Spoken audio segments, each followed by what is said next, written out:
Jacoby, how should we explain this to unbelievers? Asking this a challenge. Well, one, again, there's so many statistics that we have in front of us that allow us to see that, man, before we even have that, we don't even have to necessarily go to scripture to disprove the idea that singleness is for exploring. We don't have to do that. We can just look at things statistically. Now, what I will say is the statistics then prove that doing things God's way makes sense. So, how I would explain such to unbelievers, man, honestly, outside of just being the example, and sharing my wins, sharing my losses, sharing my experiences, those kinds of things, I would just say this, man. Um, there's a whole lot more than just what you see on the surface and getting access to cheeks and all that good stuff. Like it's so much deeper than that. One of the things that we learn when it comes to and that connection and that level of intimacy is the impact it has on us as human beings. Whether we stay with that person or we go from person to person, whether we do it so much we become numb to it, or it's something that we hold so near and dear that it's a piece of us. Like it's literally somebody, like we're inside each other. Like that's pretty deep. That's the deepest physical intimacy you can have with somebody on this side of life. What I would say, man, is your singleness, again, as I've kind of been sharing throughout this stream, Jacoby, that your singleness is meant for you to learn how to gain self-control. So that way, when you end up with the right one and you marry, you aren't finding yourself at greater risk of losing them for the sake of momentary pleasure, because you've already practiced what it looked like, man, what it looked like to remain in self-control and in understanding of where you are yourself,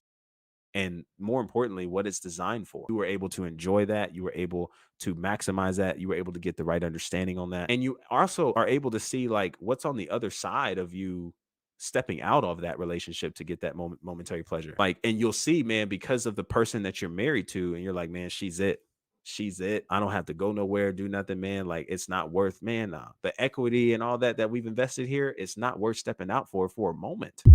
5 minutes? Nah, man, not it. So, how I would explain that to unbelievers, people who don't agree and align in believing in Jesus Christ, I would just focus on not necessarily so much the statistics. We could all day, sure, they have theirs. We can get into that whole conversation. I would just more so share where I'm at, where I'm coming from, being genuine and authentic in it, being an example. But man, more importantly, living it out. When we have these conversations, that there's room enough for them to be heard, for me to be heard, of course, and really just honoring each other in a space where we're saying, yo, I hear where you're coming from, hear where I'm coming from, and let's just chat about it. Yeah, I think I would just talk about that, man. Like, is powerful, created by design for a specific context, and there's so much more we lose than we gain when we're experiencing it outside of its context. I'll put it to you like this. Mike Winger used an analogy of a fire. Maybe if you've been to the True Project, you've heard me use this. A fire in a fireplace, controlled in a proper context, it's cozy. The living room is amazing. Nice environment, warm environment. Everybody's safe and able to enjoy. But if you take that same fire and take it out of the fireplace and you put it in a forest, we got wildfires, dangerous, spreading everywhere. Okay. Fire becomes scorching, becomes dangerous, becomes deadly. Is in the same way. When it's outside of its fireplace and container of context, it's dangerous. And even though that pleasure feels oh so good, there's so much more consequences on the back end of that. And you're going to pay it one way or another. Maybe you didn't walk away with an STD, but you programmed your body for that dopamine. And so now when you get into the marriage, all you're doing is playing the comparison game. And you're wondering why the marriage is suffering and struggling. Or hey, maybe there was pregnancy involved, right? All these different things. I mean, we can think of all of them. So there's a lot of that. So that's maybe how I would approach it. Hopefully that makes sense.